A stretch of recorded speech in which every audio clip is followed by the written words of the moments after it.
welcome back to Still Waters ASMR. And of course my cat just has to go and make a nuisance of herself. I've finally gotten my daughter down for a nap, so I'm hoping she stays down long enough for me to do this video.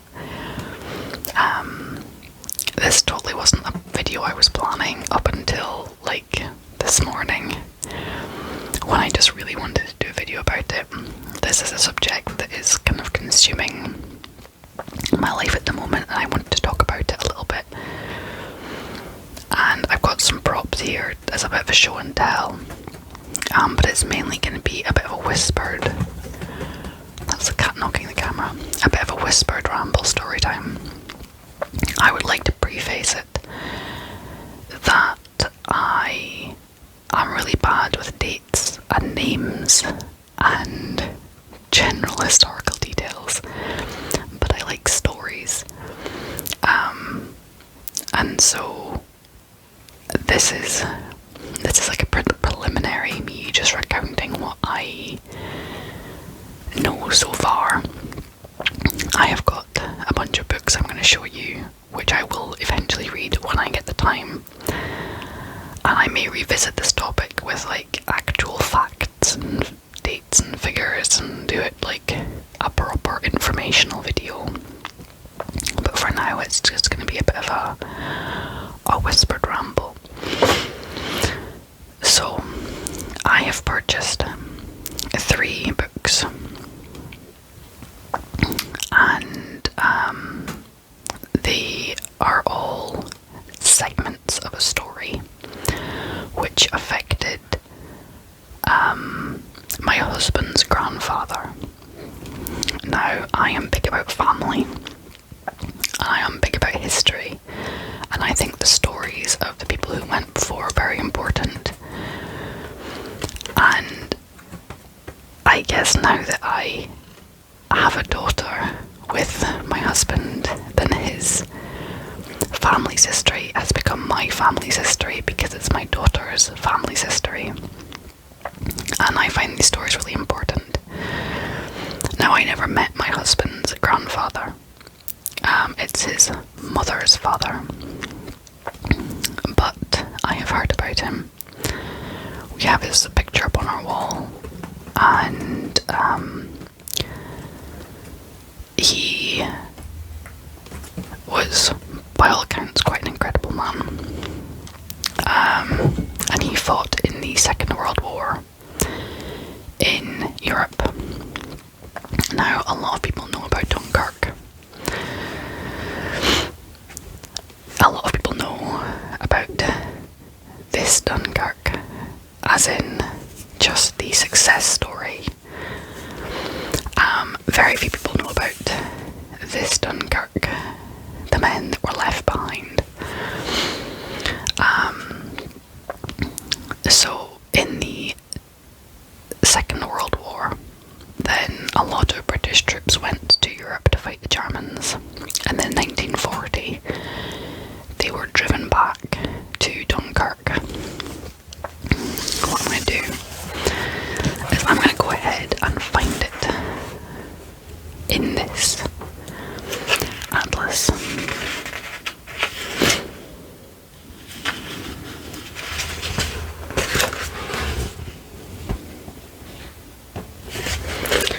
I'm trying to find like where, like what page it's on.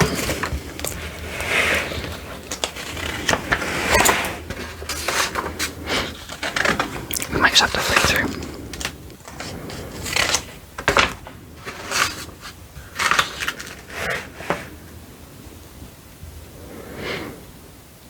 Okay. I'm wondering if there's like a more zoomed in map, or is that as good as it gets? Is it more?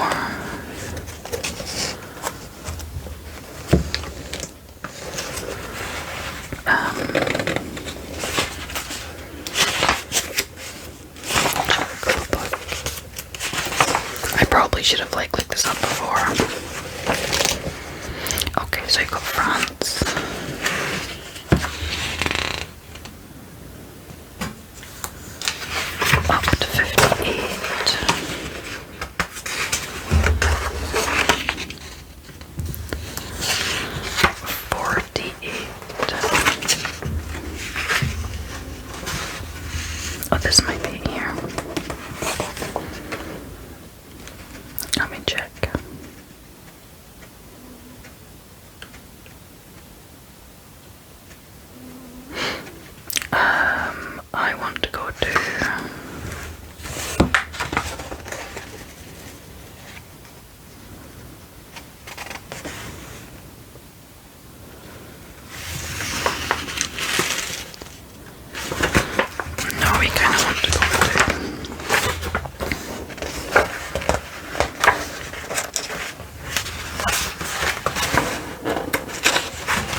Second World War, a lot of British troops went across to support the French in fighting the Germans who were invading France and, well, everywhere else. I wonder if this is maybe, I think this is the Belgian border. This is Belgium, I believe. And the British troops got driven back by the Germans to Dunkirk. And if you know your history, there's a lot of films and books and stories and documentaries about Dunkirk, and quite rightly it is celebrated as a great success story. There was Operation Dynamo, which was led by Winston Churchill himself from Dover Castle, which is just across the channel here. And if you visit Dover Castle, you can visit the underground tunnels where they ran Operation Dynamo, and the whole evacuation of all of the British troops. Now, the success of the whole Dunkirk operation hinged on the fact that the British government notified the British people, the civilians, the normal everyday folk, of the situation. They told them, look, our men are stuck in Dunkirk, we need to get them out. And if it wasn't for all of the small boats that turned up, it would have been a very different story. But because they notified the British people, then all of the fishing boats and merchant boats and pleasure yachts and all of these boats were mobilised, and what they call the merchant navy, which is just boats that are for non-military purposes, they turned out en masse, and they got the men out of Dunkirk back to the UK, where they were able to regroup. The war moved more towards sea and air warfare for a while, until they were able to regroup and the Americans joined, and then they re-attempted tackling the whole Nazi threat via land. That's a story that you'd be hard pressed to find a person in the UK that doesn't know about Dunkirk. And I think because of films and documentaries and stories, I think even places like America and elsewhere in Europe, the story of Dunkirk is one that's known.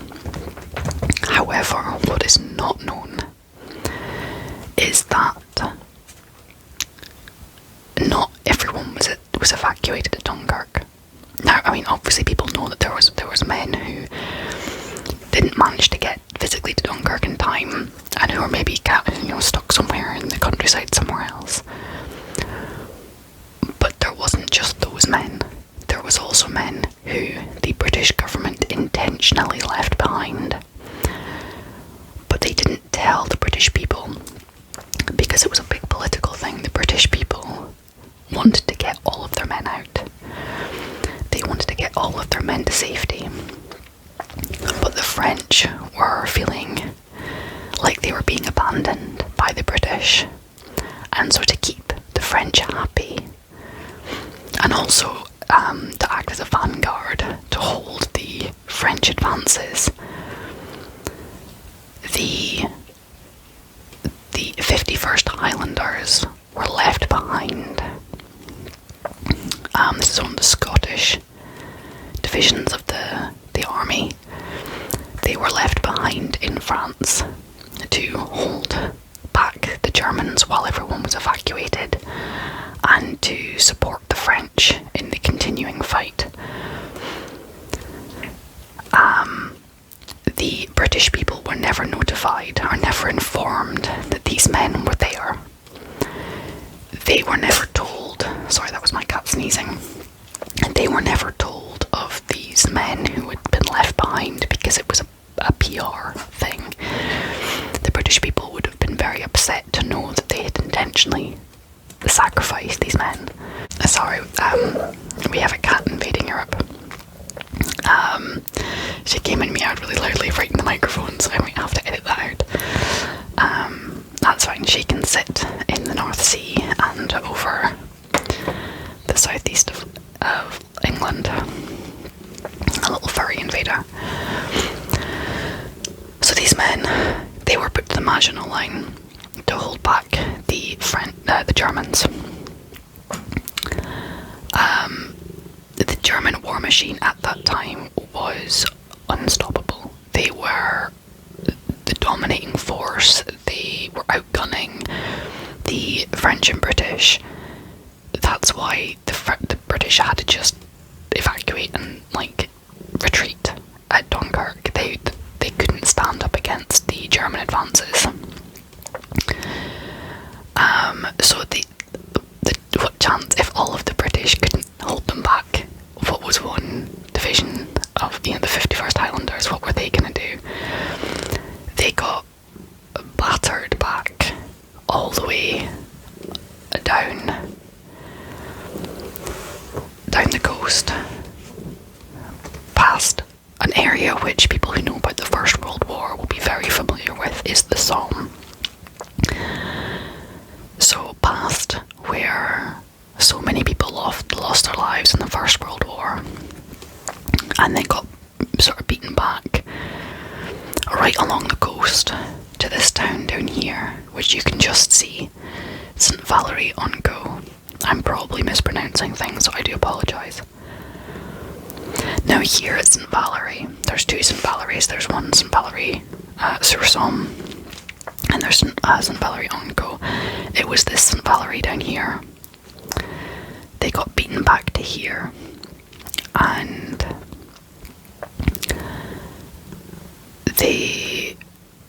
they got surrounded. They had two panzer divisions that were just, one to the west and one to the east, that was just completely fenced them in. I'm just wondering if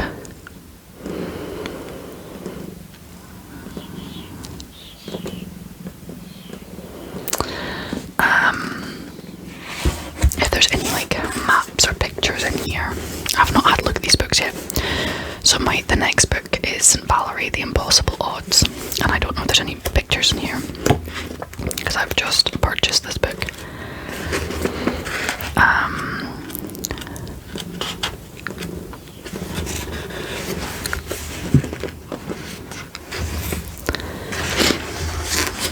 So here we can see oh gosh, I literally haven't looked at this yet, and so it's really emotional for me. So here we can see the Maginot Line, which is, where is that one? Over here. And then there's the Siegfried Line, the Dial Line, and the Little Maginot Line, which is this one here. So I think it was the Little Maginot Line that they were holding. And you can see the Germans were just swooping right through. And it's this bit here. So these divisions here of the German army that surrounded them here. So they've been driven down from Dunkirk and cornered in St Valery.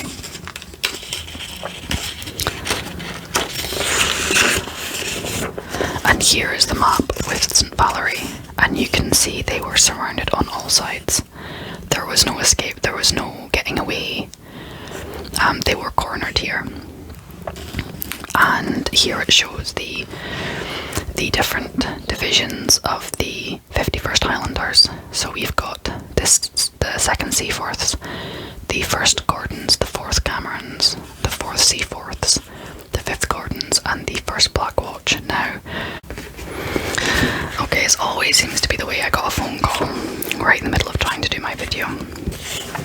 So, oh, and here comes the cat. The cat went away and she's on her way back again because she can't miss this video.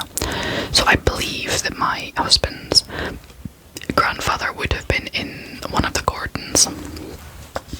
I'm not sure which one. So he would have been in one of these locations.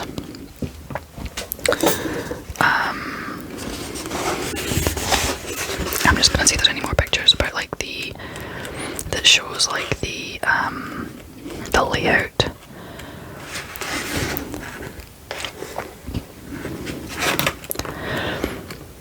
So they were cornered in St Valery. This book tells the stories of some men who managed to escape, like through the German lines. But I'm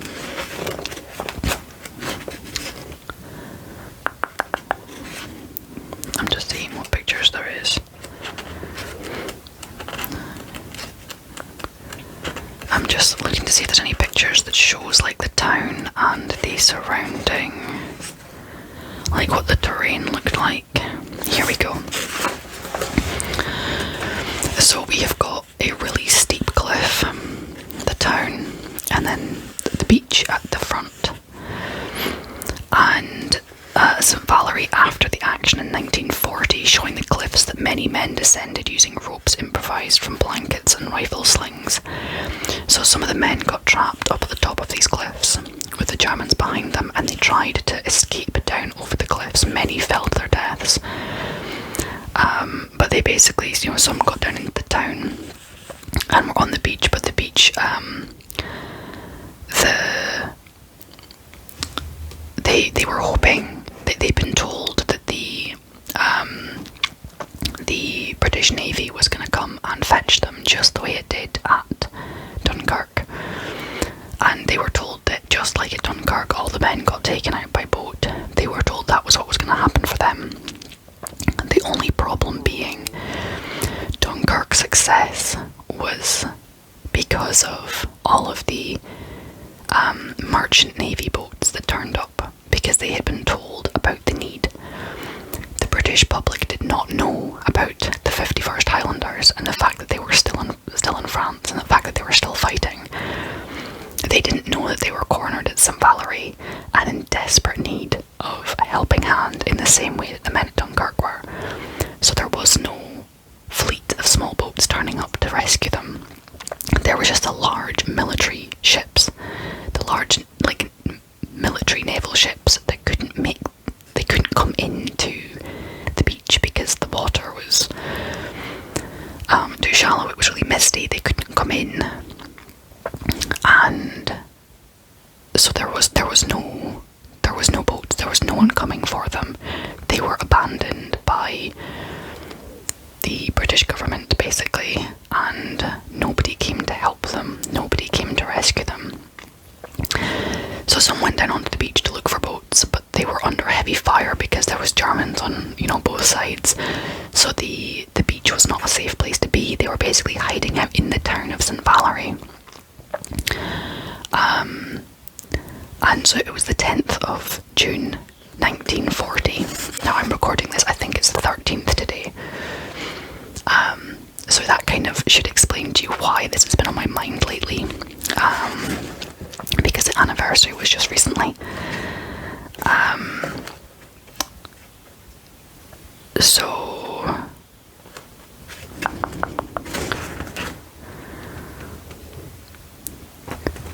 I'm just wondering what this is.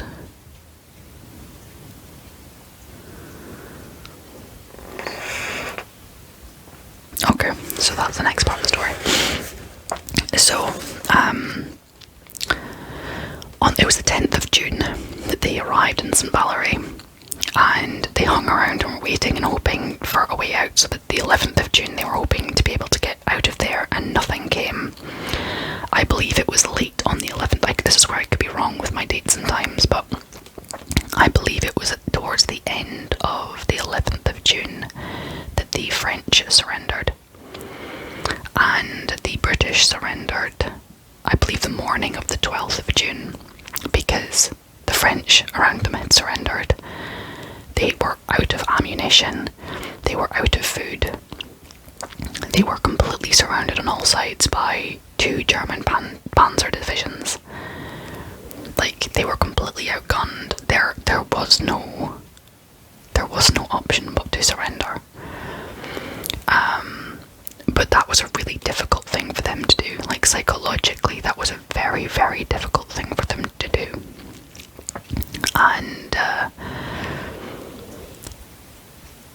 many of the men felt like failures because they had to surrender.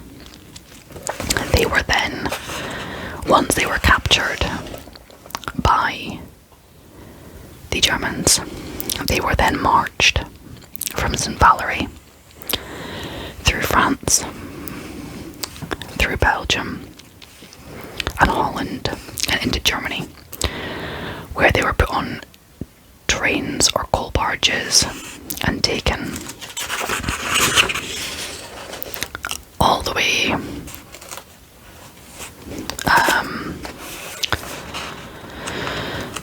is there anything that tells you the rest of the way? But basically they're taken out to Poland and they were placed in prisoner of war camps.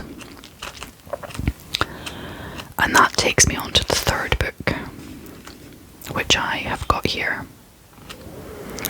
Now there is a song which I am going to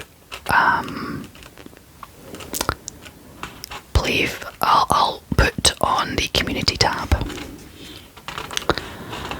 and I'm going to put a song on the community tab, which is a very haunting song, beautifully played, about St Valery. Because the men were then taken to Poland. There was a variety of different prisoner of war camps in Poland. The one that my husband's grandfather ended up in was Stalag XXA in Thorin. I think I'm probably mispronouncing that, or Thorin. It's Torun with a dash. There's a very unhappy bird outside. So they were taken across Europe to Dun, and let's find the. Okay, so they were taken from here all the way over to somewhere around about here, I think it is. I could be wrong, but I think it's this sort of part of the world. So you can see how far across Europe they came.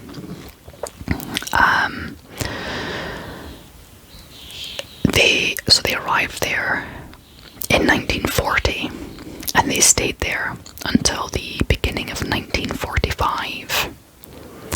So they spent almost 5 years in this prisoner of war camp with no word of what was happening, no knowledge of what was going on. And there was like some letters that were sent and things like that, but I really don't know how much they were aware of the what was happening in the rest of the world around them.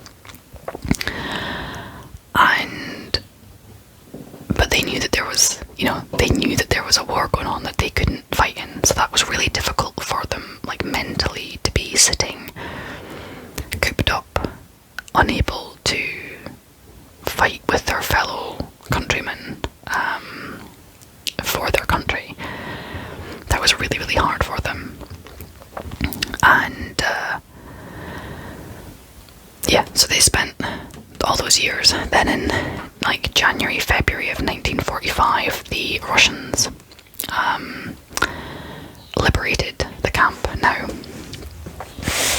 this book says the enforced march from Poland. So this is about their time in the prison. So the books I have here, we've got the 3 stages of the story: them getting left behind after Dunkirk, we've got them getting cornered in St Valery, and the ultimate surrender.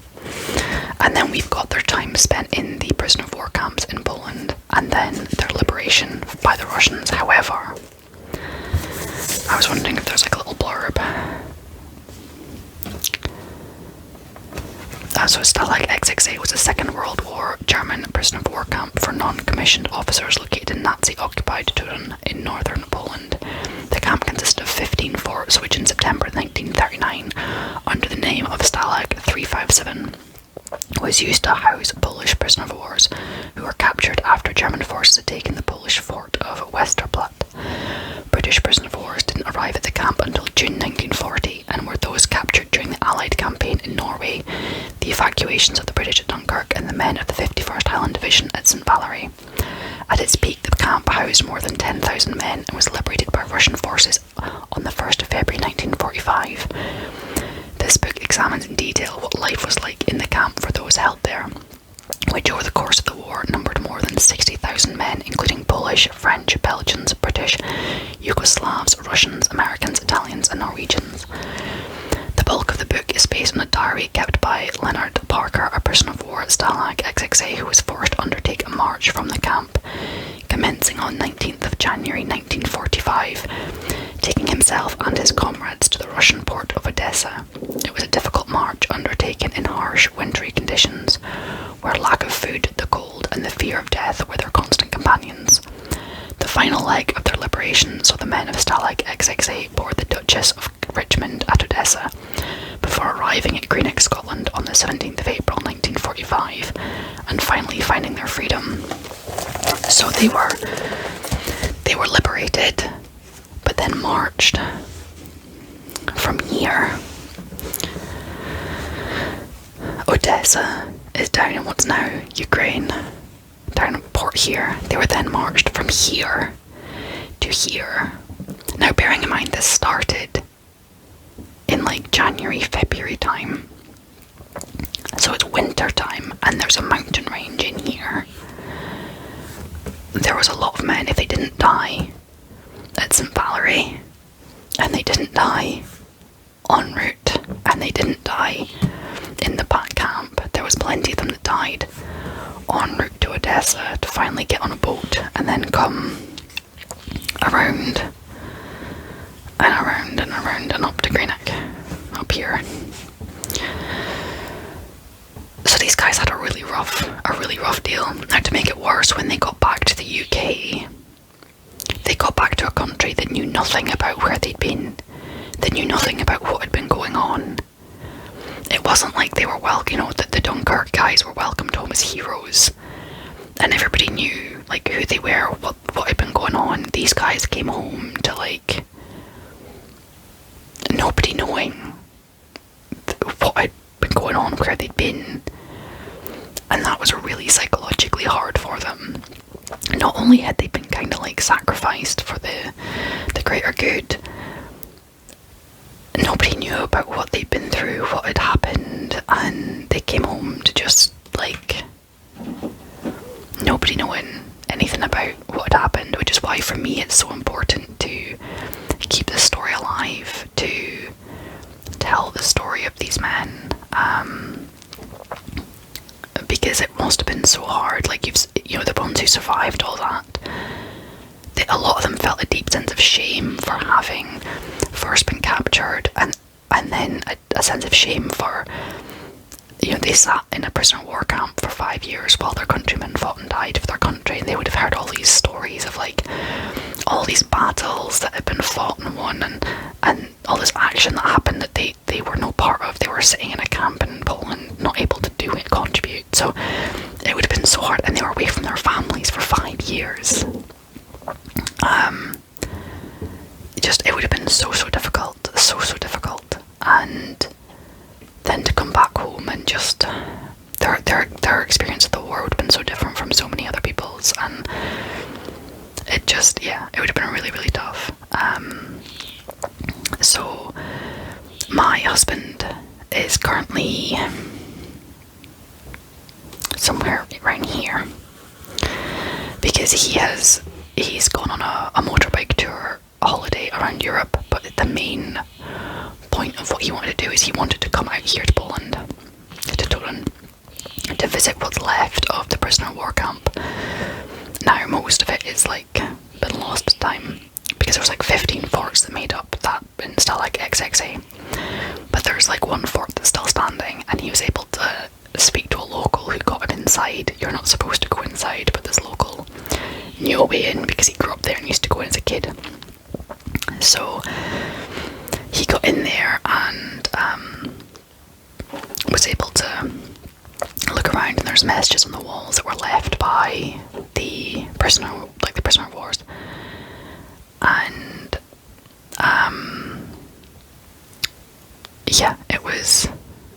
it it was quite a special trip. It was a trip he's been planning for quite some time now.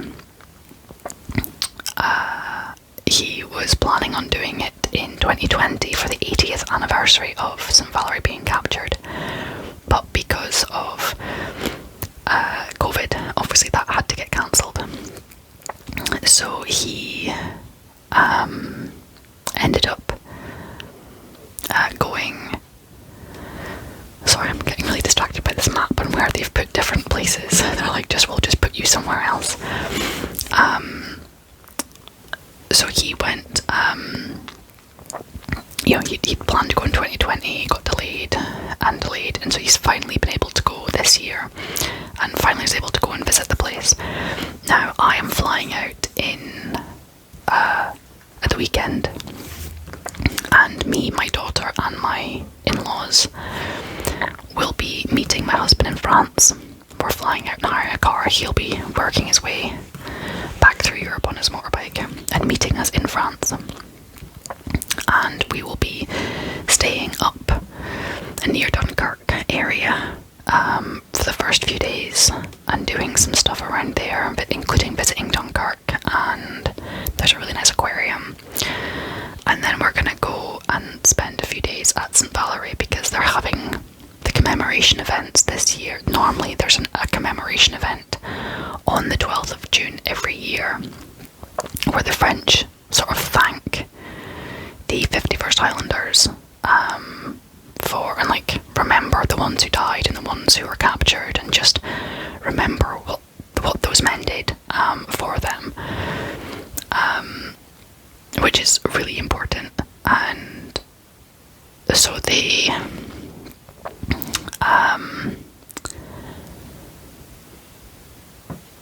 will be sorry, I'm getting distracted by things on the page. Normally it's on the 12th of June, but this year there was French elections that meant that the mayor can't attend civic events around a certain time around the election. And so that the mayor, and it could be like an officially recognised event, they've moved the commemoration event to the weekend of the 25th, 26th of June. And so we're going to be going to St Valery for the commemoration events. There's a monument up on the cliffs where we'll be going and, attending the ceremony there. There's some events in like the cemetery. We'll go and attend the events there. They're laying some new, like a memorial trail and that sort of thing. So we're going to go and just be present and attend these events and sort of bear witness to what happened, basically. So that is our plan, and it's going to be really important to be there and be a part of it. And yeah, that's what's happening with us. And so I might like, once I've actually read these books, because as I said, I've only just bought them and I've not had a chance to read them yet. Once I've read these books and learn more about dates and numbers and figures and things, and I would like to try and find out more about my daughter's great-granddad and find out more about his story and try and find out exactly. So we know that so the men at the prisoner of war camp under a certain rank had to work, and he worked on a farm, and he became quite good friends with the Polish people who owned the farm because it wasn't their fault that they had prisoner wars there. And he stayed in touch with them for a while after he returned, but over time he lost touch with them, and when he went back, when he was older, but everything had changed so much, he couldn't find where he was at before. Like, he couldn't find the farm because I guess, buildings would have been built and things would have changed and it all looked too different, and he couldn't find where he'd been. He's now passed. So sadly I never got to meet him, and when the family went through his belongings, they couldn't find any of the letters or anything, so they weren't able to find any details. But it would be good to try and find out more military records, you can access them, but my mum's family tried to access some records about our family, and there had been a fire and a lot of them had been lost, so I'm not holding out too much hope of finding information there, but we will look into it. But so maybe I'll come back and do another video. There's one story I do know, where they were marching, I believe it was through Germany. Again, the details I'm not sure of, but it was my husband's grandfather's birthday, and a woman, just a local, as they're marching through this town, like a local woman came up to him and handed him a potato, and that's when he knew he was going to be okay. That's when he knew that he was going to get home okay. And it's such an odd thing to have as like your way of knowing that you're going to be okay, but that was his. He just knew he was going to be okay when this woman handed him a potato. And he did. He made it home. He went on to have a family, which I'm very grateful he made it home, because if he didn't, then my mother-in-law wouldn't exist, and my husband wouldn't exist, and my daughter wouldn't exist. So I'm very, very grateful that he made it home and that he went on to have a family. And yeah, it's many men didn't make it home, so very, very grateful. But that's been probably waffled on for long enough, so I'm going to go now. I said I will try and revisit the subject when I have more dates and figures and like actual information. And yeah, in the meantime, you guys take care. Oh, I am going to do a packing video for the holiday, but that will hopefully be later this week. So you guys take care, and I'll speak